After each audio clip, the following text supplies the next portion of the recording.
Mukutuga Megaton Media muzere Megaton gemanya ndine Frank Antambi. Each and every Saturday tubeerawo ne tubanga tutambula mu entertainment news amuli agatambula na tupakiseze enjawulo. Last time Frank wakola show about wali ogerageranya yali Juliana ne Irene. It was a massive show. Comments naziraba abantu bagamba Frank anga yalwawo na comments zali bitano nina guy wawo abitema bamuyitani entertainment talk yagitema nenyumira nyunga ndaba comment buli omu entertainment talk onkutumiddeko wa tabboyo we musajjawo nyo bambi buli omu nga Frank era nga bakwebaza kati show ngeno bano obudde tomuyimbi ono tumuyingiramu nono babukanyaki bagatta kiregasi etambudde etya biki wendi professor kati leero encyclopedia tugenda beranga tuyingirako Shiba yakomawo yakomawo ate nyimba kakati awo nina ebibuzo byange bengenda okubuuza abantu abali eri banga Franka yatuga bakola statement egamba nti Shiba kasava mu ndongo eno nesirika basipasidana ate bayinawo bano bayinawo baleeta ne baleeta ono kati leero ogenda tunnyonnyola Shiba okkomawo okwe kugattako ki bano banazookuka awo tugenda bera nga tugendawo tuyina n'ensonga ya Winnie Nwaji I think gye tugenda bera nga tutandikirako ng'akuba yakubye omusajja oluyinga lulinga ejjambya n'amulinnya agira pa n'omugere omwana ono enwana gy'alwana ogenda beera nga ombulira serebo ng'ono tubulire n'abayimbi abali ebweru bali international bakuba abantu bwe batyo kuba gwe ogenda wala that aside tujja gendako nalabeko omusajja wange Joshua Baraka ali ku international gundi ayimba stage ayimba n'abazungu awo we tuli Frank buza ku bantu abali ku Megaton Media nyongedde okuddamu okubiranga mbabuuzaako n'okubalamusaako yonna gye mutulabira mu nsi zonna because mutimbagano ng'ogwa online abakulaba si bannayuganda bokka but mu nsi ez'enjawulo Uganda, East Africa, abali South Africa, abali Europe, abali North America, abali ku kyondo ky'Abawarabu, abali mu Oceania n'awalala nammwe abali mu ggulu bamalayika batulaba kintu ngote ng'okikubanya Frank atandikire ku Winnie Nwaji Winnie Nwaji lwaki bamutawanya n'abakuba lwaki akuba abantu serebo alina kuyisa bwati abayimbi abalala nga tebakuba baserebu bano lwaki ye yakuba lwaki bamutawanya Winnie otwogera ku bayimbi mu ggwanga lya Uganda abali gifted nabadde nnyumiza omuntu olunaku olwajjo the difference between talent and a gift. What is the difference? Abantu tebakitegeera bulungi. Kikalubamu. Tekikaluba nze mbyanguya. Ebyanguya. Abamu tebabitegeera. Tubalaba statements zanguwa. Oyo muyimbi tali talented. Oyo ne tali talented. Nga bageraageranya nnyo ku busobozi bw'amaloboozi gaabwe. Kye bayita bo talent. Talent mu Luganda eba talent oba kitone. Nibakubuuza ekitone kyoyo kiri mu kintu ekitone kyoyo kiri mu mazina kiri mu kusamba kapi ekitone kyoyo kiri mu kuzanya mpira ekitone kyoyo kiri mu kuyimba so ekitone talent is general but then okuba kusukkulumako talent esigala wano then omuntu n'aweebwa ebirala kye bayita gift nti aweebwa ebirabo ebirala mu talent ye nga mu mupiira ngayo tulina Messi nti mu mupiira olina Lionel Messi abazanyi bonna baba talented okusinziira but then Messi is gifted nti alina byakola ebyenjawulo nga gw'omulala oyinza obutasobola kubanga obikola that is gift yandibadde omuntu ekimu kyakola ekisukkulumu ku balala Ronaldinho Gaucho de Assis Moreira in my world nze nganzi at one time he was my greatest of all time yali agumanyi paka debate weegaziwa nga mulimu bingi longevity byowangudde biki byonna then debate nejja ku Ronaldo and Messi mu 2022 twalina mu 2022 World Cup ya Japan Korea alipagira timu ya Brazil ne Bungereza nezesanga ku quarter final Bungereza ne bagijjamu nsigaza Brazil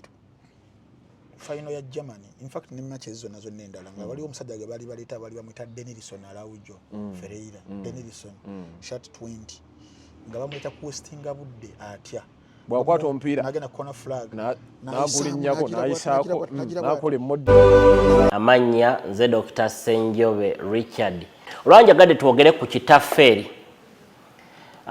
anona muliceta oba graviola oba kye bayita sour sop oba guanabana kyekitaffeeri. Amakoola gaakyo galimu ekirungo kya nakyo anti-inflammatory, galimu nakyo antioxidant, galina nakyo anti-carcinogen, gayamba okujjanjaba wamu n'okupreventinga cancer. Ffe twakolamu n'amajaani agayitibwa anona, ojja kubuze ku Biva Organic n'ogeefunira. Gayamba nnyo ku lung cancer ow'amawuggwe, gayamba nnyo ku bantu abalina throat cancer ow'emimiro, ekitaffeeri kiyamba nnyo ku bantu abalina high blood pressure, ate tegakoma okwo gayamba n'abali diabetic abalina obulwadde bwa sukaali. Amajaani g'ekitaffeeri gano gayamba nnyo ku bantu abalina ekizibu kya STDs. Bw'okozesa amajaani g'ekitaffeeri malungi nnyo. Nze Dr. Ssenjobe. Mu musanvu wabula eddakiika 3 kati talent tekitegeeza kusala kubanga ne keeper aba talented engeri gyakwatamu ggoolo defender Virgil van Dijk aba talented kiri kyogambye nti omuntu ali gifted aba waggulu mukola ekintu kyekimu nemu abasingako ne mubakipira mulimu abali gifted in Peter Schmeichel oba Peter Rufai nga naffe owaffe ono wa Liverpool Alisson Becker ali talented tali as gifted ate Oliver Kahn abo oba kitegeera so otugenda mu music era omuntu ayogera nti tubawulira boogera Eddie Kenzo tali talented just ayina mukisa Gravity tali talented Alien Skin tali talented teyamanyi kibayita talent okitegeera nti bonna ekitone kyabwe kyakuyimba that is their talent tebalima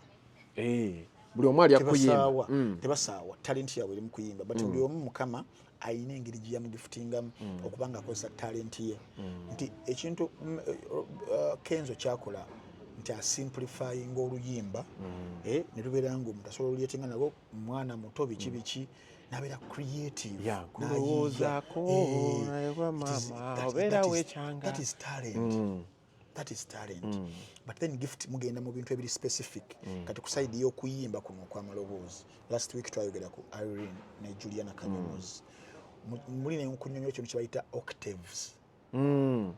Octaves ze zitya kwe kubeera tino omuyimbi atandikira ku 0 eddoboozi ligenda mu 1 ligenda mu 2 ligenda mu 3 ligenda mu 4 likoma ku 5 ngakubye bulungi ako tochikola enkubye noti kyekyo teri nayo kakati abasinga amaloboozi vocability obusobozi omuntu ng'asobola okulichinga octave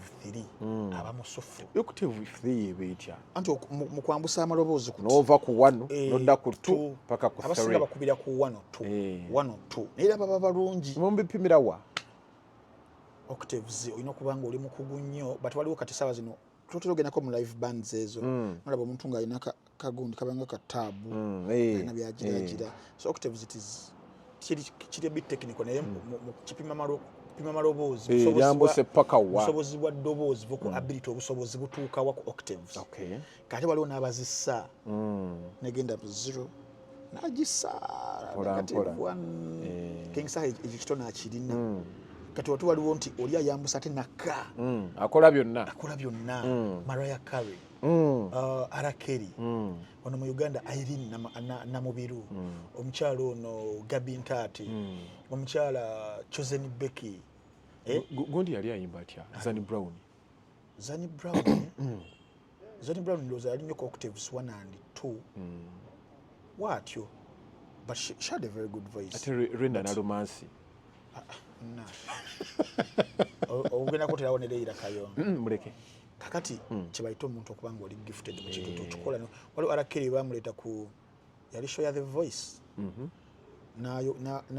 nakola akantu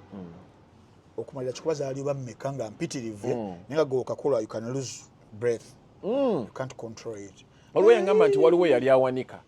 kana akagundi aka Lucky Dube mbunazirika n'agweri osobola ozirika kano ke yagira n'awanika mbu yali awanika n'azirika n'agweri yayambuka octaves n'azambusa n'aziremeza ku 5 nga tavaayo okumala sijjukira budde naye bwali bunene nnyo na breaking I think ne record era ye Arakeri we bali nga akyali muvubuka because gundi yakoze list yabadde Rolling Stone nekola the 100 greatest R&B artists of all times oba yamwadde number 9 Robert Kelly oyo ani yasinze ani ali yasinze yabadde list eno kuddamu gitunulamu but Michael Jackson I think yabadde number 2 era abaawo Beyonce bamwadde number 4 Beyonce list eyo yanyiiza nnyo yanyiizaamuko naye katono nnyo kuba sheno ya twegazaanya sheno yakwegazanya sema kuyiga yes kusomesa kati ni muludi bichi byabansindikira gundi mixes abazi kusindikira oberenga so otunonyeza list eyo in fact bakola top 75 twagala ku 10 twamagala ku 10 ni gundi abeera atya mu kifo kya namba 4 tubula njagala bera sure oba sasoma bubi kangende 15 to 11 nkulage namba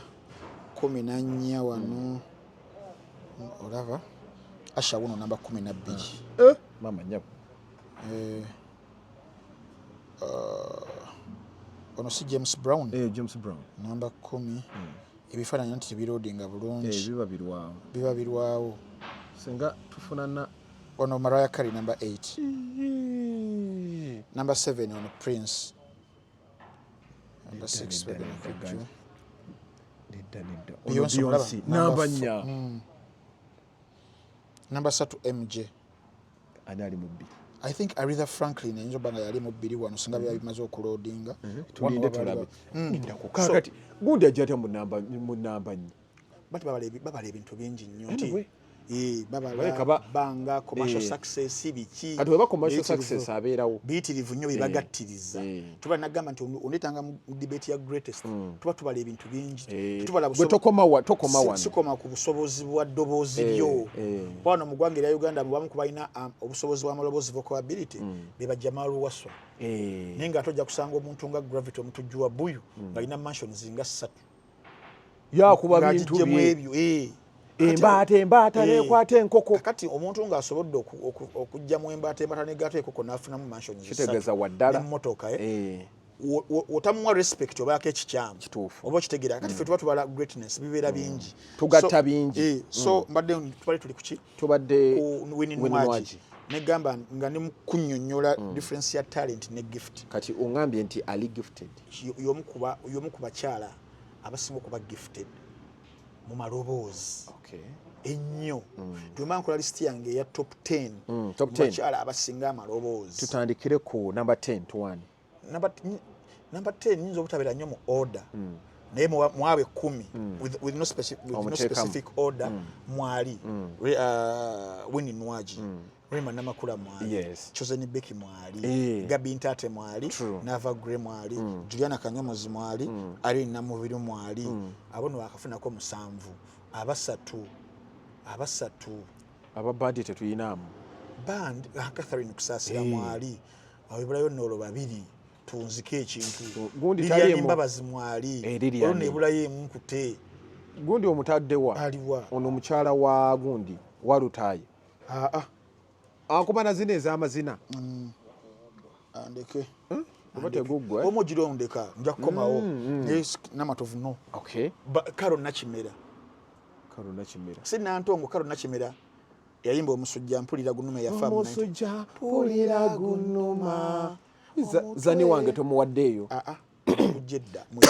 wano tulinda serious simuzanyi kale katumuleke so Nwaji that is how gifted that woman is mu maloboozi engeri gy'alikozesaamu mu versatility ye kuba Nwaji gw'ogenda okusanga ku luyimba ne lubeera lwa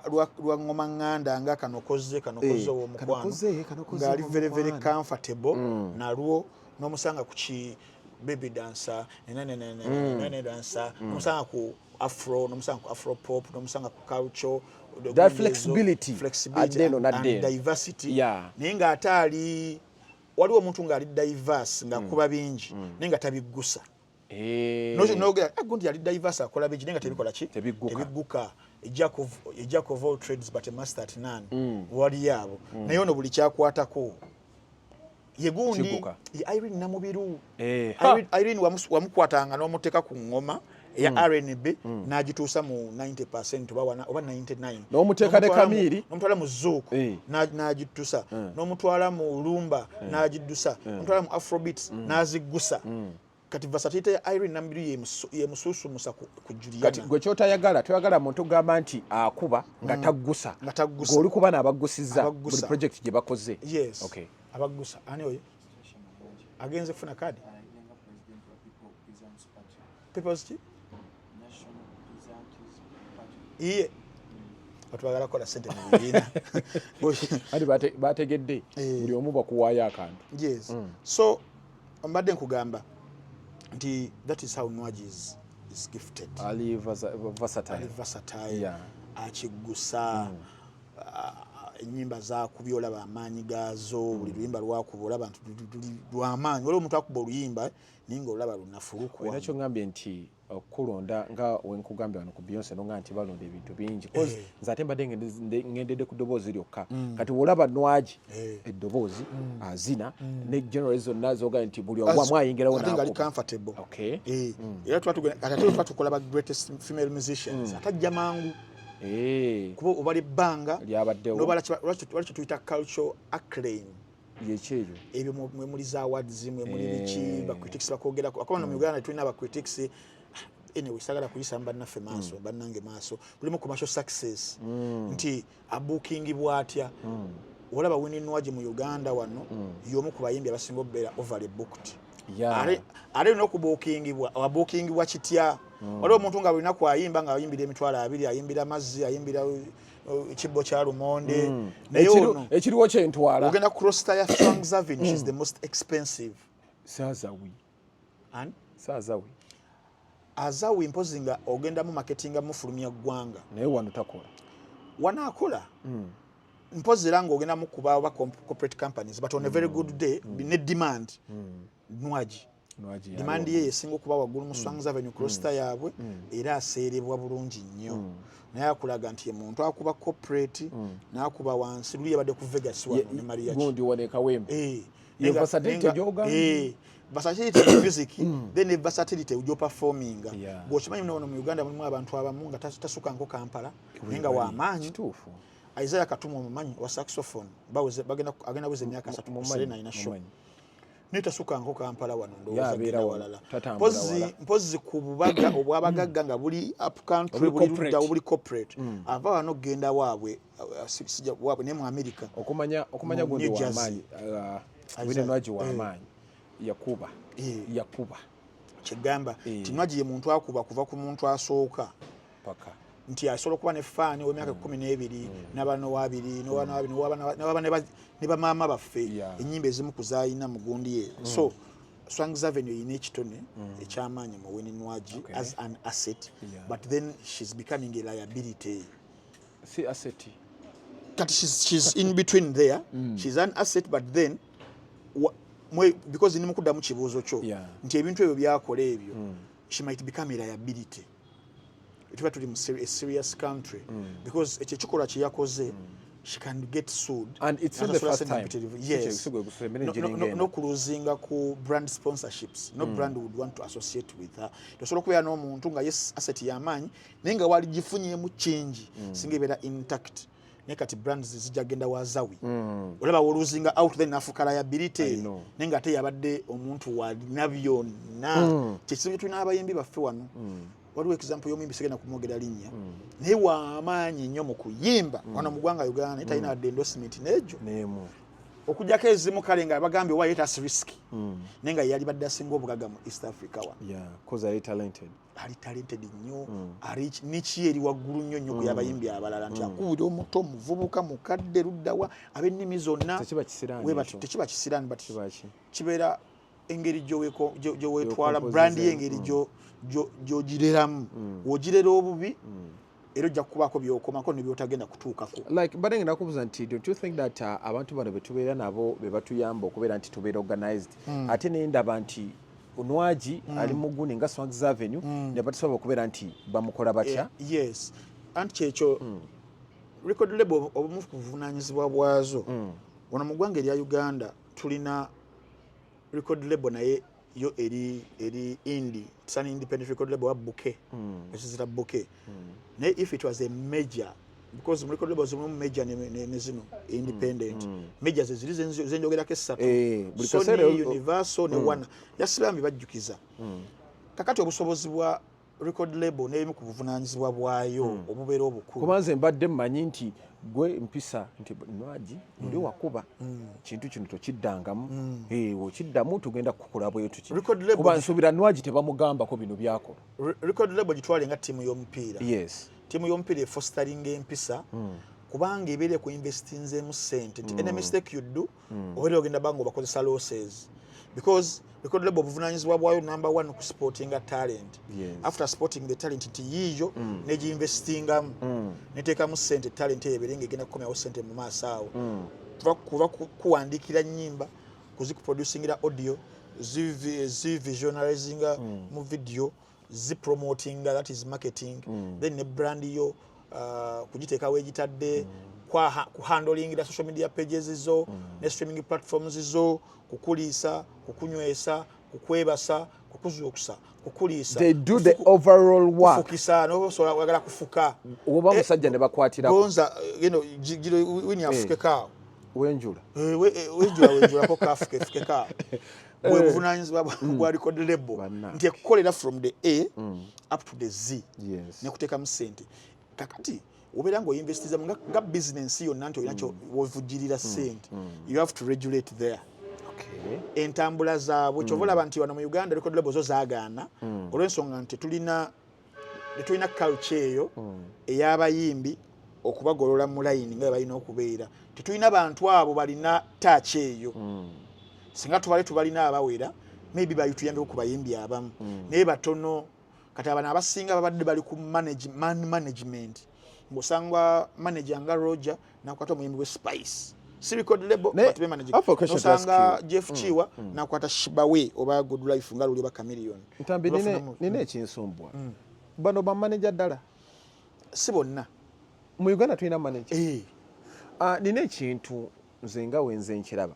nti ebweru omuntu okubeera manager wo for example obangerezani abakusinga ssente kyomanaginga kuba manager ye aba munene abakusinga buli kimu naye wano mu Uganda tusanga omuntu amanaginga omuyimbi ng'ate omuyimbi yasinga ssente nomwavula onkupe lukyolo atalina wadde Simeon. Management kibeera ku administration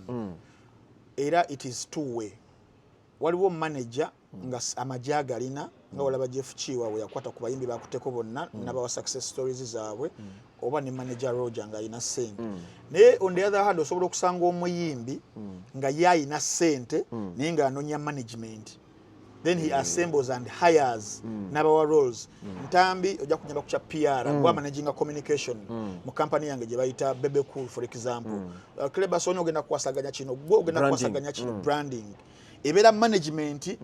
naye nga yagihayarinze ebeere ng'emuyambako brand Bebe Cool okuva ku wano ku level eno ogenda ku level eri. So management za mirundi ebiri it is not one way nti abalina ssente yabakola ki yabakusinga naye ebiseera ebisinga mulina okubanga mu sharinga interest mu sharinga visions engeri gyemwerabamu brands ezo kyekireetera respect nga brand eno nze manager zo gimanaginga nawe njira myaka 10 nani nteekateeka yaayo kugijja wano okuteeka wali wano obuzibu tusobola okwalinga omuntu naye nga talina nteekateeka ya brand eyo. Omu ku bantu essaawa zino biyinza okubeera nga bimusumbuwamuko naye nga mentality gy'alina tuba kubanga tuli mu unorganized music industry alibadde mugagga nnyo ye GNL Zamba engeri gy'atambuddeko mu 2019 nga yakakomawo yanoonya team management team egenda okubanga eyongerayo brand because yali amaze emyaka nga 5 nga takola ki taliiwo naye ng'omulaba we mugenda twafunanga ebimu biri mu NDA national NDA gundi ezo non-disclosure agreements naye kanjogereko ebiyinza okuyamba ku bayimbi tukola meetings ez'enjawulo okufuna abagenda managinga brand ye naye ng'ojja ne mugenda mu meeting naye nga yakubuliddewo gye ne proposal w'osuubira ogenda kukola bwoti okole bwoti ogenda kungattako ki nga screeninga so si bano nti kuli wano ku Kevin naye sobola okukwatamu nno nkwatamu ate kati nina emikwano mingi radio zonna nja kutwala ninayo emikwano naye nga talina nteekateeka twalina enteekateeka nze nejjowero yisaabire y'okufuula eyokufuula Hanson bali luno Diamond Platinumz mu 2017 nga mukijjawo nga tumaze n'obiwandika maze okudraftinga temwali mu nsobi naye nga gwe tupushinga tapushingi nate nga neddoboozi talina kugamba yali project mbi kusaidia twalina ekirungi mwali mutukakabokasi twali tugenda bakaka naye mukama Don Jazzy kino kyakola kye bayita ki oyo Don Jazzy alina record label yennyini Marvin kati yabeera executive wali waggulu na hiring ate team nebirangi running ekintu ekyo okitegeera buli muyimbi nga muteyako abantu nga bana abagenda okubanga bayamba naye kiba obulina okubanga olina obusobozi sente nnyo kati badde kugamba nti abayimbi abo abali mu record label bali badde nga abayimbi abali mu tiimu y'omupiira nti omusajja yakedde n'akugula ove mu tiimu eno ddemu yena agenda kuteekamu buli kimu mubere nga mukola profits mubere nga mukola sente kitegeeza ne wano mu regulations era abayimbi bangi badde okimanyi nti Jeff Kiwa atuuka ekiseera nga Shiba hit machine nga buli lunaku ayinza obba nga Shiba ku prime ye awo 2016 17 18 19 before covid yawo nga Shiba olunaku asobola okuba nga alina shows nga 3 ku 4 nga teriimu mbuno weekend teriimu mbuno lwakusatu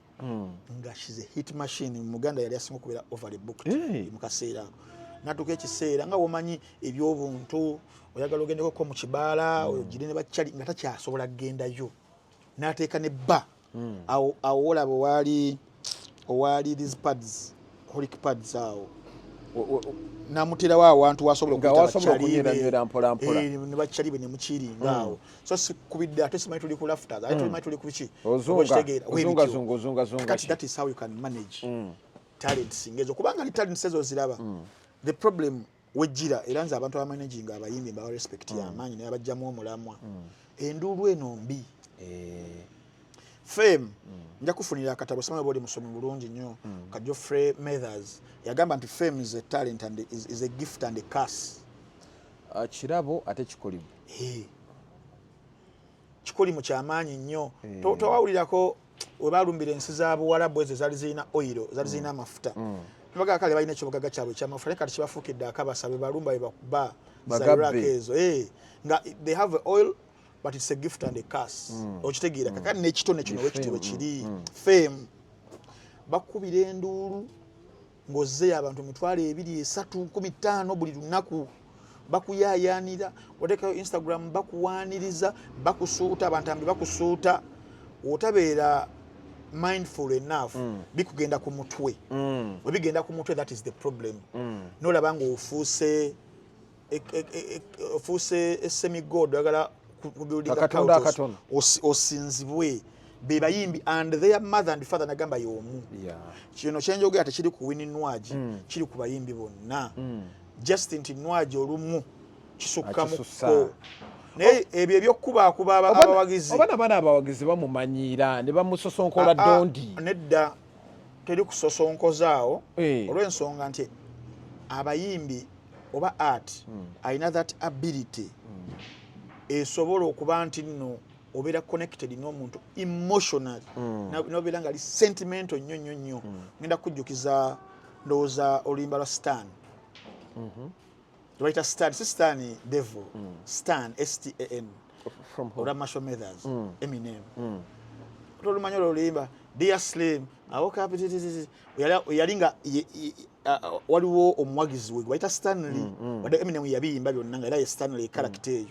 ng'ayagala nnyo Eminem amuwuliriza mutowe nga yamutuma erinnya simanyi biki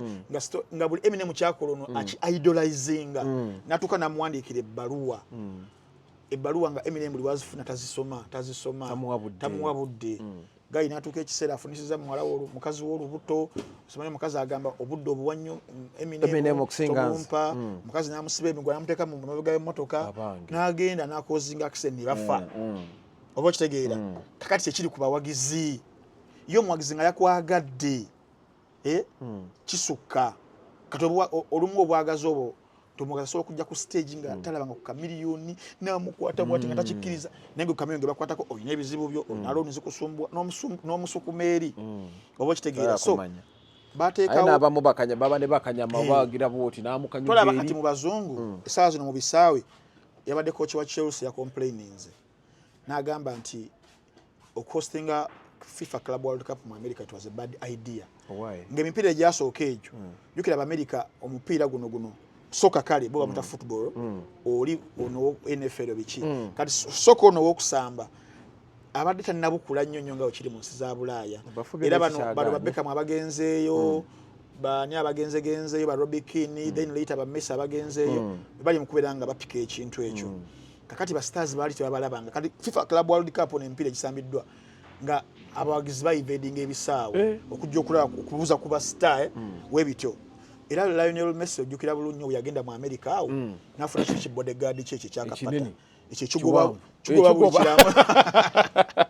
nobody ekidduka lwakuba bagamba Messi nabo bagezigezi bakola PR oyo ne betegekera abagenda obbago okulaga ati no amaanyi naye bona abadduka nga badduka nnyo ekimukwata beva bannange kyekiri ku bafani nga abayagala kimu photo moment kwata ku muzanyi ku muwagizi we kati imagine nga azza okuzungirako babali mu golo nga 3 nzo bolo yi kugambi obo kitegeera osanga Ronaldo n'anyiga anyiga okiraba kakati kyekirire mu kuyimba kuno bambi nti abawagizi bano sijja kubanenya nnyo olw'ensonga omuntu watuuka okusasulira okulaba abayimbi balina ekintu ekyenjawulo kye balina nti muziki waabwe message yaabwe etula abantu ku mitima omanyi omuntu okusasulira okulaba kyekitegeeza asasudde emitwalo gy'ebiri atunze mwanyize essaawa nga nnya because sheyo nwaji agenda na leeti kitegeeza omuntu oyo abeera faani wo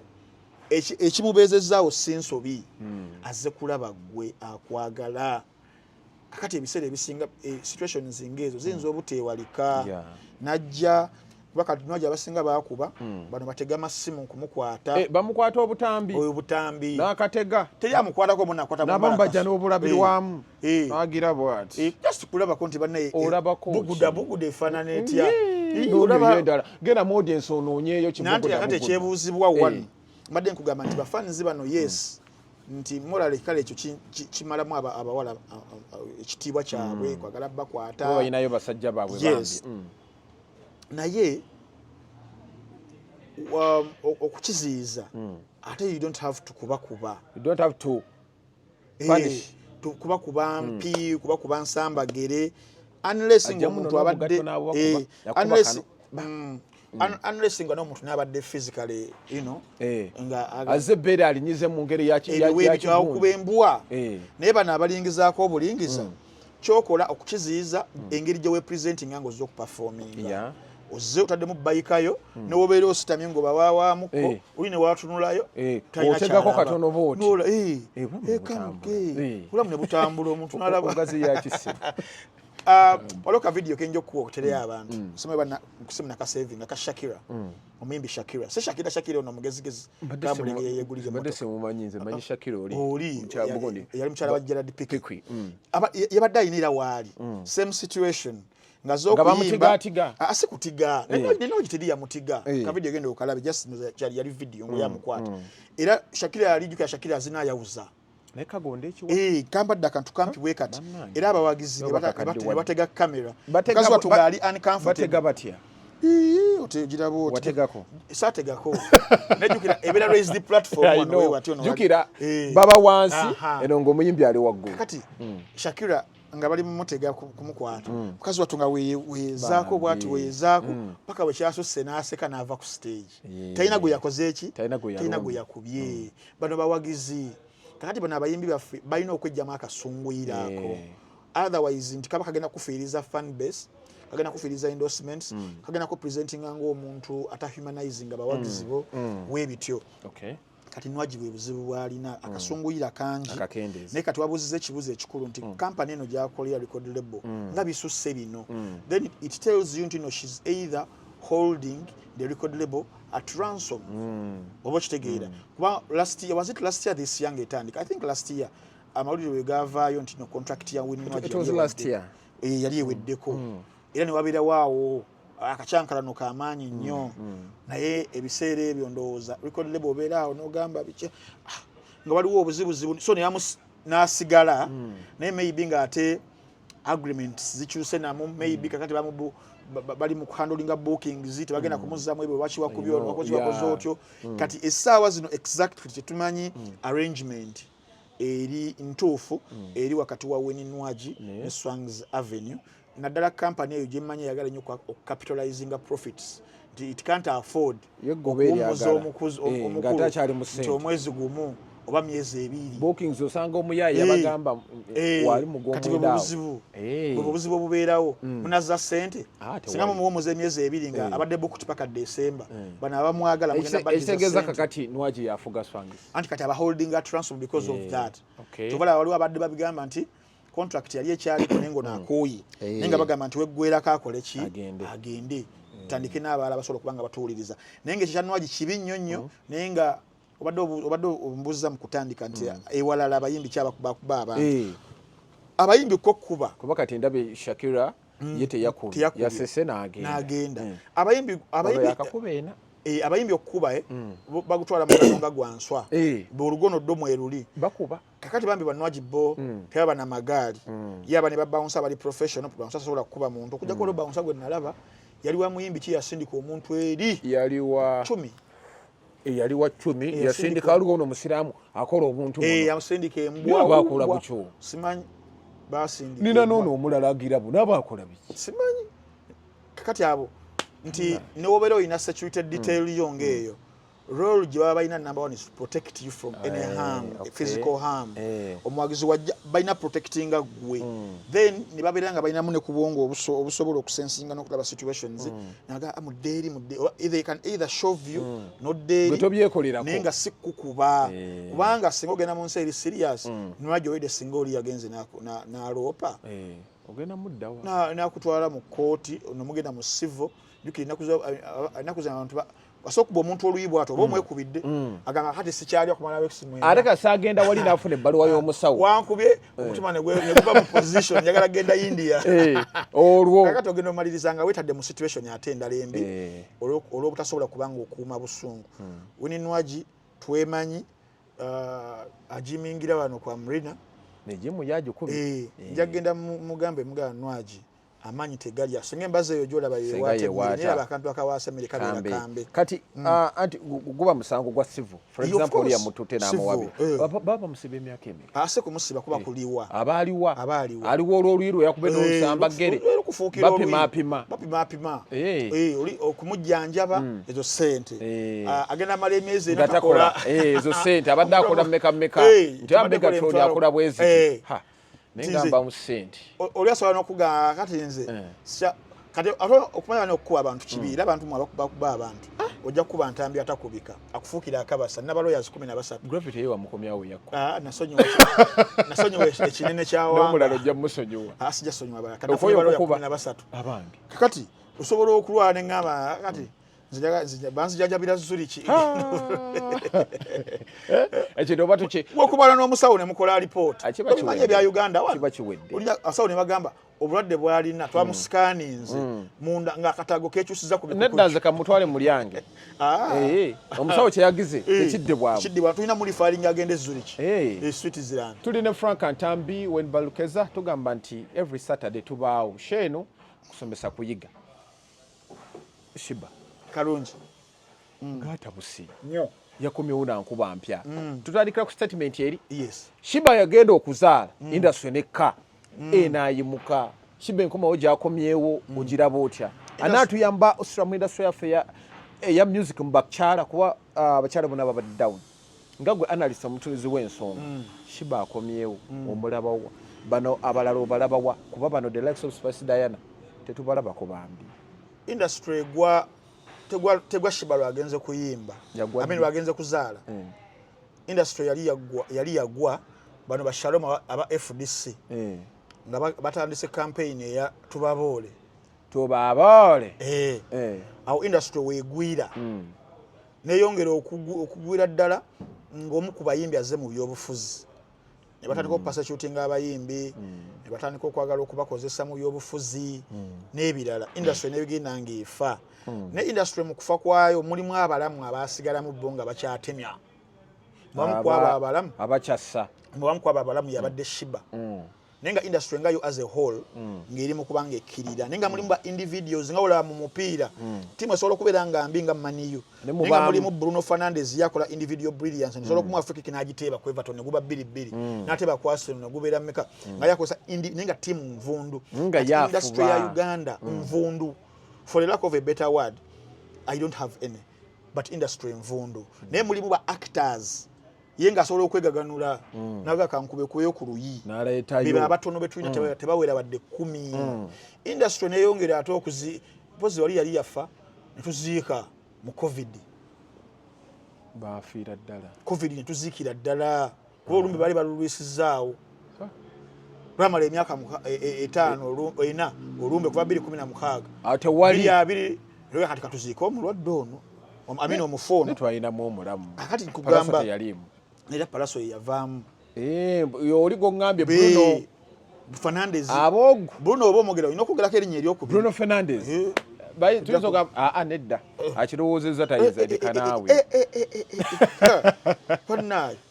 gatogera kubalamu ajayongera okunyiga anyige ndeka andisa atayina akanyama ajja kusanga akusitule anti kyekukola kiringa ngendo omusawa nzijanja biwa Russia abakyusiza oluba abatatunze motoka why so industry mu covid 1 yaleta ekizibu ekyokubiri kyekiriwa kitugambe ekizibu ekyokubiri omufuwa fono ngo twali tusubira muno Yesu ayinza omuzo okuzanga Lazaro nereta ebinyinyi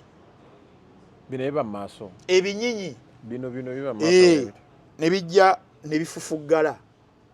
nebifutubala ebinyinyi ebyo webijja aye mwabyagala anti nkubuulira obwe buzibu bw'ekinyinyi oyinza okukyagala ne n'otuuka n'ogamba ne kino kinyinyi n'okyenyinyala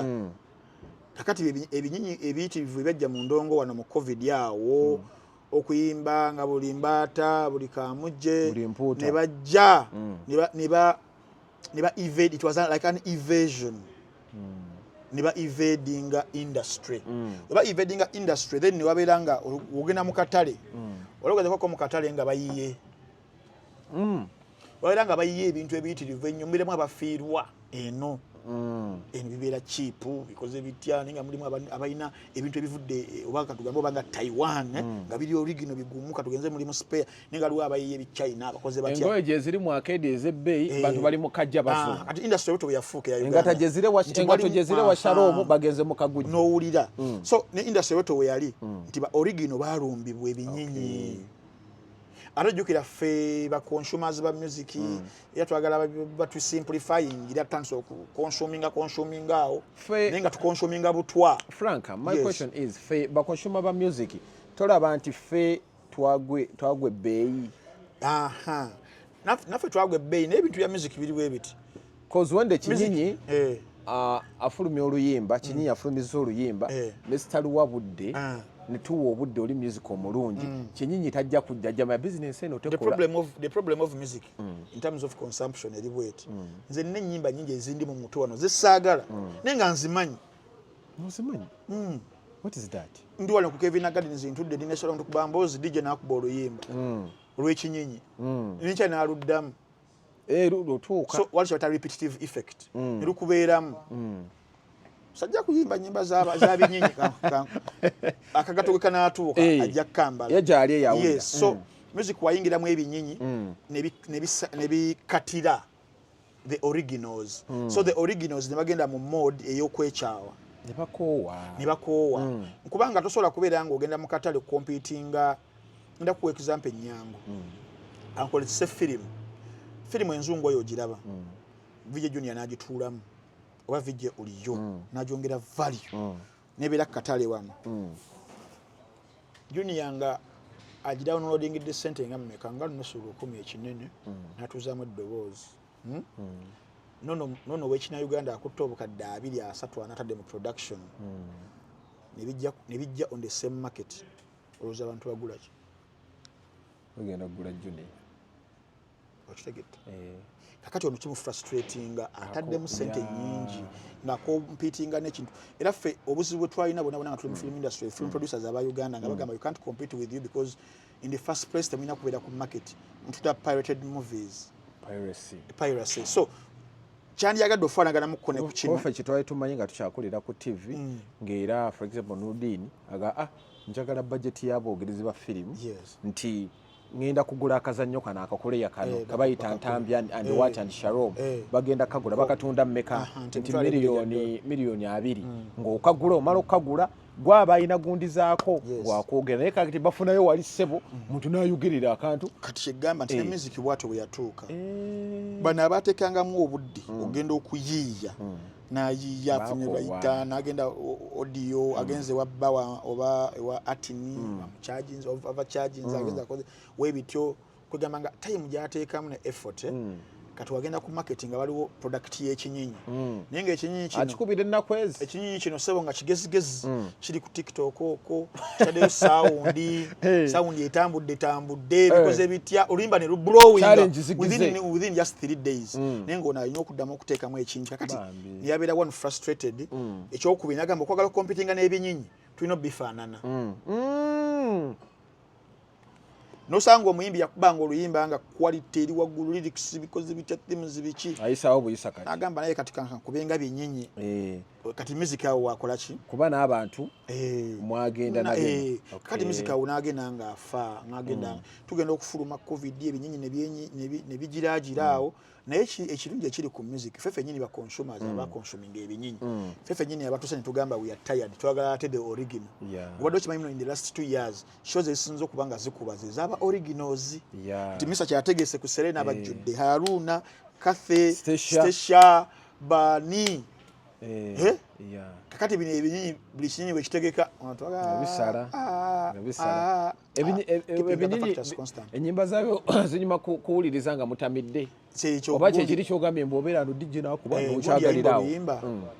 n'agamba Zamba yakubala ino n'agamba nti si bino bye music bye muwuliriza nga bibasaayi kati waliwo music etuwuliriza nga bitusaayi tuli bwano tunyweddemu awo bobbiya bu whisky bitukubye ne bakuba ekinyinyi tujja kusanyuka because bikoze eki naye singa gutugwako nti music ow'ebinyinyi abeera nga wolaba omuntu anywedde enjaga begenda ku mutwe bwoti owulira ddala ng'ensi eringa eyiyo giri oyina confidence eri waggulu oyina ki you can rule this world naye wakuvaako enjaga wekuvaako no stabilizing about notegera reality kati ye music w'ebinyinyi wano nga yakatwa eyo gye mubeera mu lockdown oluyimba lwakuba emyezi ng'ebiri emikwafu aliwa statue bambi ali eyo leka alima n'okulima Uganda kati waliwo oluyimba essaawa zino olw'ekinyinyi ekimu temensingo yani oyo kaba basanyuka naye wagenda ayitawo ng'emyezi ebiri nga waliwo gwenda baakwata empale ng'eno Ntambi gy'oyambadde n'agiteeka eno kati alina enviri bwezi alinga omusiikeko kati bibyo ebinyinyi ebya evadinga olaba nga firimu tetulina okulaba ne bagamba nti the aliens ba attacking oba Minnesota oba luddawa kati this industry was attacked by the binyinyi the aliens de binyinyi ate biridde ebiridde lwakuba kati biridde naye kati webitegekera nga babikuba kyekiri kyogambye teri kinyinyi kikoze kivulu nekikubayo luli bali batukutte anda kyobalaba ekinyinyi mwabitegedde ekinyinyi ekikwatakwata yaawo abantu baakyo kitegekerawo mangu nga kayimba tekaddaggwako naye omuntu nga yeesiga craft wet Julia na Kanyomozi yajja natukuba show ku Serena nga talina ludde luyimba lupya nkadde bonna batukuba ezo shows zonna teri abadde alina luyimba lupya Station abadde alina luyimba ki gundi yalina luyimba kimayinja oba misaaki ate bantu ne bajjula Baruna ne kati ekinyinyi omanyi kati solve ebinyinyi okikuba yawo mangu nga kiranga twesanga erogogo n'owulira twesanga ewagundi ku mitanda simanye ewani so but the point I was bringing here nti kiri kibadde ogamba nti Shiba weyasitukamu n'agenda okuzaala industry neegwa mbadde nkugirayo ko industry engeri gyebadde jjanga ekkirira ebadde yagwa naye Shiba ng'omuyimbi nga y'omu ku basigalidde abatono wala film yaita Walking Dead nga mulina okulwanisa bizombies kati Shiba nga y'omu ku balwanisa bizombies King Saka nga yomu kubawanisa bizombies Chameleon yomu kubawanisa bizombies Bebe Cool yomu kubawanisa bizombies naye nga biriwo tebivaawo roza mugira kino era abayimbi abamu basakambinze agamba yaye kankubenge wala gundi wala kiseera ekyo bali music kyo yali atujjejjemu awo abayimbi abamu nobalanga bapakuka bagala va ku mulamwa bagala okuba olaba gundi ani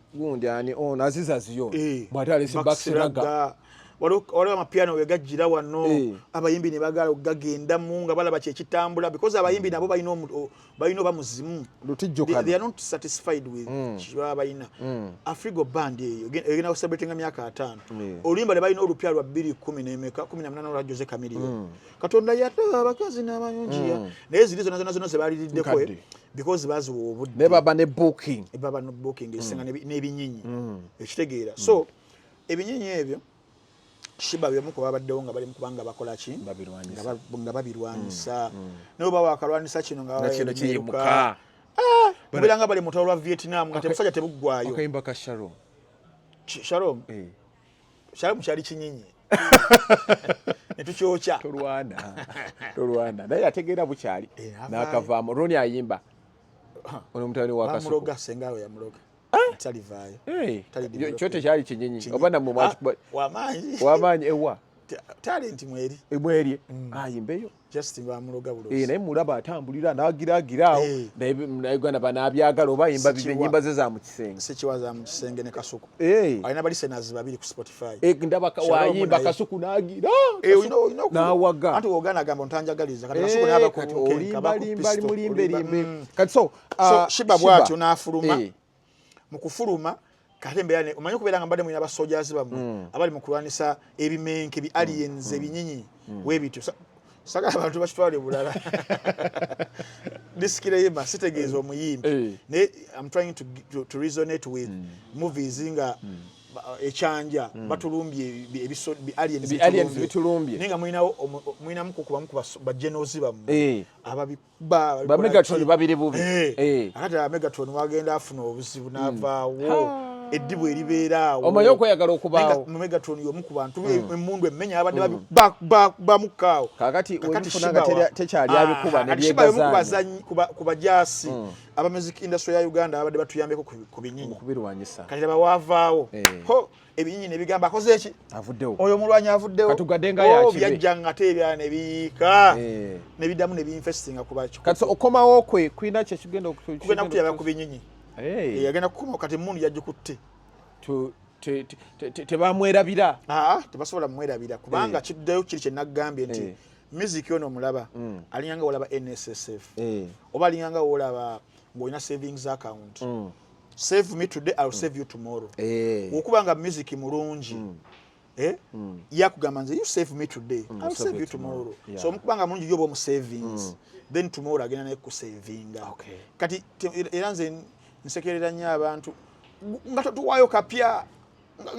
kapya abo abayimbi abasabibwa obupya ne bawaayo obupya abo nabo they are part of the binyinyi movement so music omulungi yabeera preserved nabadde bamukyazizaako ku TV national NTV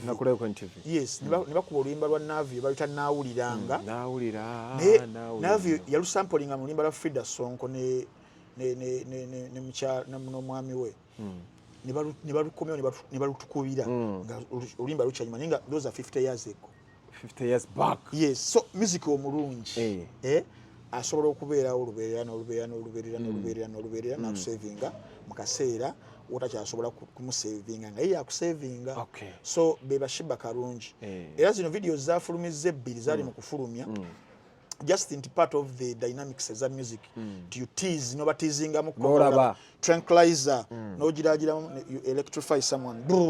nabelanga akola ki ngagugumuka but not because into music oli omukade taliwo batasobola kusabinga its purpose Shiba yomu kwa abayimbi music gwayina catalog gyayina oba discography esobola okubeeranga ekyamuyimirizaawo nabelanga kuba fan base ye then nekyokubiri advantage Shiba gyayina ku bayimbi abaala bonna naddala abakyala bavuganya naye teri muyimbi ayina as a formidable fan base ngaba Shibaholics tewaliiwo okitegeera era ogenda okulaba ku mitimbagano ogenda ku exola abe bekozeemu obugurupu ono yakola kino ku Shiba ono akola bwati ku Shiba ogenda ku TikTok ogenda luddawa kati obako n'abantu bosookerwako bosookerako nti baba abantu as social base bosobola okuba nga otapingamu nga bali loyo gyoli bali loyo eri brand yo basobola okuba nga bakusupportinga era I believe show yategese nga August 22 it will be a successful show. Ya tegesewa Serena Hotel. Bajja kujja. Tegese ndaga 2. Lulaga lumu. Ozukiza ndaga 2 emisala n'ekiro. Emisala n'ekiro. Ategese lulaga lumu. Asegese lulaga lumu kandabe wano to be sure about the date. Kandabe wano manager Dirisa. Nono ngenda mu meeting echa Dirisa oyo. Ndayiga okusumulukuka. Tayinza kutasumulukuka. 22 August 2025. Serena Hotel. Omonda Dirisa. Njamu kulabira era ene namba yonjimuwe. Mugambe munali. Akumpeereza nge. Okay, that aside nga twagala okumaliriza. Manyi saagala nnyo okumalako gundi nnyo. Ensonga ya Joshua Baraka tewamulabye. Namulabye ku Afro Nation. Kino kirega ky'abayimbi baffe. Abayimbi baffe balina okukitegeera nti obudde bwe bamala nga bali ku TikTok live. Bali enkwacho. Bawemula. Ate tebagala bagambako. Tujja bagambako. Ntoga bajja kuvuma. Franka bajja kuvuma. Manyi lero ku macha. Lero ku macha olw'omukaaga. Mva kulaba show yange gye nsinga okwagala. Erwa. Ebigambo tebitta. Totidde. Nga bavuma. Ne bafuna ki? Bavumye gundi amatu. Ne gavaako. Kwegali eraga abangala. Naluzinga kalina gy'alina gy'azimbye. Kwefu azimba kalina. Kaki w'amaanyi. Era omuntu yenna ayingira kwefu. Tubale tujeyo kyapa ku kyapa temumalaako tochikola chikole kufe bantambi abatali baza njagala onyumpe gondiyo seyo ku nsonga y'abano presenter abayimbi balongane presenter tugenda kukomawa ebyo bibeerawo conflict sezo because at the end of the day waliwo estate tagenda kufa olabanga mu nsi nabade mushoyo olunaku olwajjo nakubulidde amasiga asatu agafuga eggwanga waliwo esiga eryokuna bata fourth estate beba mawulire kana music industry at the end of the day the fourth estate ife aba media tulina okusigala nga tukola role because balinze kye nabalabye kye bakola baagala kugira kusirisamu fourth estate ino sigala nga ekola omulimu gwayo kubanga tesavinga abayimbi bokka esavinga ne audience eno era bebakama baffe abasookerwako ennyo so naffe tunagamba nti nebatuvuma tulekera okukolera bakama baffe then industry ejja kugwa yonna oba okitegeera so oba kuvuma oba kukola ki ebigambo tebitta mugenda goma ebigambo byali binkoze kyogera sivumwangako nga bayinza obutakuvuma emyaka gye mbadde wano gyonna sivumwangako nti mbadde nina clean sheet waguba sina kuguba it's about knowing your purpose serve your purpose know it then ebirala obireke obeera nga oli ku mazima amazima go tegasobola kubeera nga gakola ki nga bagadayuliyo Joshua Baraka mbadde gamba badde ombuuza nti abayimbi bana abalala ekisookera ddala waliwo ekiri mu kubanga kitambula ekya comparisons Joshua ne Eddie Kenzo mu bulamu bwaffe abantu twagala nnyo comparinga ebintu naye tuba tekisaanyi tutambuze ekintu tutiikiwimbiira mu bulamu kyabuntu kubafa abawagira omupiira kuvanga tukyalya buno football mbumanyi obwabeerangamu obusambi w'omupiira nga tubutimba mu bitabo naye nga tukompitinga ani yafunye Dennis Bergkamp tomulina nze mulina ne tukompitingirawo tujja mu zi debate z'okuboda ani asinga omupiira wakati wa Zinedine Zidane ne Ronaldo Nazario Dalima ani asinga ne tugenda mu ebyo so nekino ekya Joshua ne Eddie tekyewalika okitegeera because byebibaddewo Bebe Cool Chameleon Bibi Nyanyasinga debate emaze emyaka 25 omuntu akugamba gwayagala so Michael Jackson ne Prince ani asinga mbazungu kyabatwalira nabebbanga Biggie ne Parker ani asinga nakati debate ekyagenda mu maaso okusinziira Kanye West oba Jay-Z ne Nas ani yali asinga yabagendera mu gundi gye bagenda mu bifu zaabwe so comparisons nabadde kukoza dde yagamba neddala tukomparinga tubenjoyinga lumu so mu butonde people compare people paint one against the other okubaako betunyumirwamu ebirala so katukitwali nti it's a healthy kind of debate and competition obutabaako gwofiisa kuyisaawo mulala kuba buli omu alina contribution yasobola okuba nga agatta ku ndongo yaffe Eddie ebintu byeyekoledde because by the way statement ya byakoledde Uganda sijagala lwaki oba byokoledde nga gwe mu kusooka naye eggwanga libaawo nedda tirikutumangako nze kanneneetumye nedda kubeera agenda ne fulaga yaffe buli muntu ebintu byakola ababikoze nga ye kuba na ssente wabazikoze tajja nazidividingira bannayuganda nafunye emitwalo 10 mu festival eno buli munnayuganda kwatayo ebibiri omanyi wazidividingira franka kulirizaako omusajja nga Eddie bwagenda n'ayoola wali for example agenze nafuna BET obulabamwerako ssente n'azikomyawo wano bw'azimba ekizimbe wano n'agamba nti ngenda kuwa abantu emirimu tufuna bw'oba otunda seminti franka mpayo ensawo 10 ssente oba ozifunye seminti naye era naawe aba akuwagidde kyenjagala okugjawo because ekino kyo bakitukozesaako to kind of blackmail us emotionally naye byenkoledde Uganda ne munjogerera we muti nga temusiima kyoyagala okugjawo sikyagala sikyagala nnyo ekyo byokoze obeera obikoze ku lulungo nga gwe omuntu otaali bikoze naye tewandifunye tewalifunyemu ate munnayuganda naye otaali bikoze yalisigadde agenda mu maaso so nakyo muyambi kya nnyo okitegeera so ekyo tebaddamu kitukozesaako naye nga kyembadde gamba nti buli muntu oba buli muyimbi alina contribution gyaba contributinze ku lulwe nga ye ne ku lwa music industry nga tugenze mu picture ennene so okumufutiza tuyiseewo omulala nze sikikkiririzaamu ng'omuntu leka buli omu atambule buli omu atuukeyo tumuyozeeyoze buli omu tumuwe omukisa ku byatuuseeko nti ono yeewangulira awaadi eno wadde munnayuganda kuba bali bagigaba tebagiwa Uganda bagiwa muyimbi nawe oba ogenze ku lisiti wali bagiwa artist tebagiwa country Uganda tetuli mu Olympics mubaweere ensi kino tebakiteekako nnyo maanyi tebakiteekako nnyo maanyi naye era ne Joshua kennyini naye abamuwagira nze omu ku bo tusooke tumuleke akule kubanga ebimu ku bisinga okutta talent kati fe abawagidde omupiira ebbanga bungereza yogiraba etta ebitone oba teweegendereza omuzanyi abaawa myaka 17 tufunye White Pele era Rooney senga teyali musajja w'amaanyi nnyo yali tajja kusukka myaka 22 oba 23 wise ye Mungereza akyasinze kubeera overrated and overhyped because he's worth it but yakyasinze okuhypingibwa ennyo after David Beckham yavaawo Rooney najja White Pele because they are living up to the expectation that's the difference but waliwo abalala hype ebo beyingira ku mitwe ne baluzinga gundi ya laba omuzannyi nga Jeko Chelsea jukira bulungi nnyo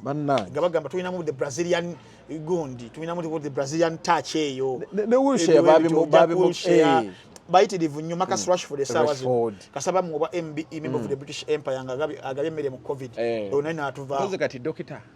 wa Budaza MBA because ebitya si muddugavu ne bimuyingira ku mutwe kakane esawa twagala kumugobesa nga kyonziira so ne Joshua bamuleke naye tebajja mmulekeera wadde nkisaba tebajja mmuleka yatambula naye kirungi ajja kukola mumanyi anti tachi gyalina tewalabye gundi gye yakoze video nolaba yabadde Instagram yabadde TikTok gundi na commenting ono muyimbi Bieno omuna Kenya n'agamba Kenya all the way because ebitya wadoche muno omusajja simu na Uganda Tata we muna Kenya wamanya Rwanda okitegeera wano uba muzaalidde mwana yakulira kale muna Uganda because era wano in terms of kugaba butuuze obera ngo ozaaliddwa wano by smile by bichi omwana oyo ayera ne bande bayimba waliwo gayi gwe bayita Alex kuba be yaberanga na waliwo gayi bamuyita Alex nedda Alex Sanchez bayina ko Deborah Bashira bayina n'abala bayimba waliwo aleeta kati Joshua ebintu bino nayo yali mukuberanga akola byolabanga biteeketeeke genes playing a part nti mama tata Kenya Rwanda for one I don't know about to disorganized genetically sorry to say so mitima mibi giri buli wamu ne mu Bible kayindi yasanjaga Abel mwasinga tuli genetically disorganized ntuba n'omuyimbi nga wa manyi potential agiri muzanyiramu ne bobe fefe nyini we antagonize ourselves because olaba bya abanayuganda tebaagaliza nkwano zinagala ombuli ensi eyagaliza ennyo okutwalayo mu bali mu kkaba nti babaagaliza byakwekwasa nange tetuwagira byaffe agwe kola kyolina okubanga okola mu butuufu bwakyo support egenda kujja naye otandika okukaaba sympathy maziga ga kiro Uganda kola kyolina okubanga okola ki oba okyale omuyimbi ng'agamba naye baneiba bangambye bandeekanira mbeera ku live omanya ayagala musondera nnyumba abaffe so Joshua ekimuyambyeko nti olaba nti ali very very strategic ali very intentional mu byakola each and every time atuleeterawo ali ambitious ali aggressive ali dedicated ali connected okitegeera so olaba nga trajectory ye wanagitwalizaawo agenda kuba wamaanyi omuzanyi gwe bayita Emmanuel Akanji omumanyi wamulabe ng'ataddeyo ka posting awuliza luyimba Joshua Baraka wrong places nga yine mukyala we kitegeeza music abukanye ebikola international artists kyesaakubuulira luli nga tumaliriza si kugenda n'oyimba mu festival oba genda n'oyimba mu Madison Square oba n'oyimba Wembley nti kyekyoka ekikufuula international act oba global act but your music okubuna music wabanga gonna kwa music ali powerful nti music asuze mu nyumba z'abantu n'abayimbizi batasulanga kituufu okitegeera gemanyi ga music ne badde mpa shalom example y'omusajja gwe bayita Elvis Presley oyo kabaka wa maanyi is one of the greatest of all times in the music industry yafuluma mu America ng'agenda mu nsi mu Canada emirundi 3 gyokka awasigadde yakolera waka ninga music wali atambula buli wamu wonna gende Nicaragua gende Puerto Rico gende Ludawa nali wamwogerako so Abannayuganda tebafa nnyo kubeera nti no bappearinga ku stages eziri global ebiringa success eri awo but providing the best no music atuuke yonna buba providing the best music ajatanga ku performances zino abayimbi abaperforminga ku shows mulimu olumu olinga ayina connection n'afulukinga connection eyo nomulaba ku stage because of the backdoor politics abeera eyo naye najja n'ayimba nga n'abantu olumu tebabitegeera oba olumu nga basanzira mu vibe ne bakontinuinga nayo solajja n'abagamba nze ndi international nakubye ekisaawe bantu mutwalo biki naye nga singa oddamu kema begengeri gye yagenzeeyo nga byakiyita mu lujja naye the organic way kyekyokubeera tino music as an art gw'otunda omukubye ofunye mulungi ekisookera ddala mulungi omwintendize gyoyagala agende distribute abalungi ne mu distributing amugija no distributing nga gyatuuka abantu bagenda mu mutwala naye kati Joshua Baraka mu Uganda yeka yakafuna feat eyo bana abalala ebyaffe bayinza omukubako ku radio newe bayamaanyi naye nga gumu ebiri capital then olina namuwulidde wano naye nga tali ku rotation okitegeera nga just bya either fluking or either waliwo akubidde paasi naye nga saaba zino oba owulidde music wa 50 Cent waliwo omuntu yakako muwuliriza oba wawulala Kelly wa Michael Jackson oba waki it was good music eyabuna mu buli kasonda so ne Ugandan musicians balina kubalaawo so si kubala bino ninye nyonyi no passport nzimazeeko nabera mu nyonyi tibwezi nanezimu zigenzeeko nga bakuyise buyisi nga tuba n'ekigunda wano naye nga ntambi bye basooka oba upcoming naye nga ntambi nina video eyo nti mbadde namboole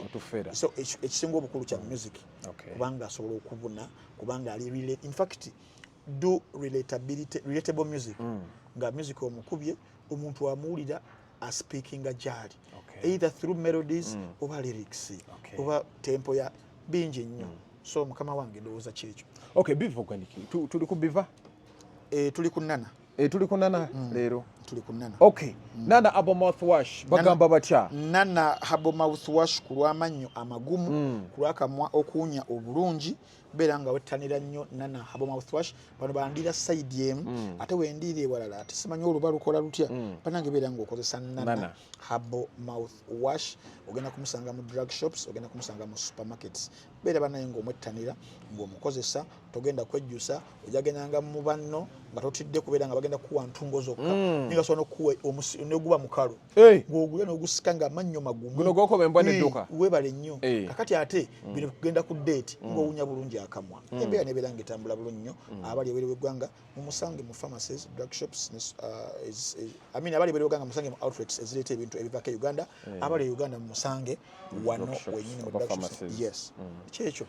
tubaza okuba nti mbadde mutambula naffe kasho kano omanyi ke kasinga okunnyumira mu zonna Saturday oyina engeri gy'otuwa kasava ako kanyama we enjoy and having fun atubaza kubona mbadde mutambula naffe muzede Megaton gemanya mbadde ne Frank Ntambi each and every Friday ne Saturday mbeera naye musibe bulungi mwira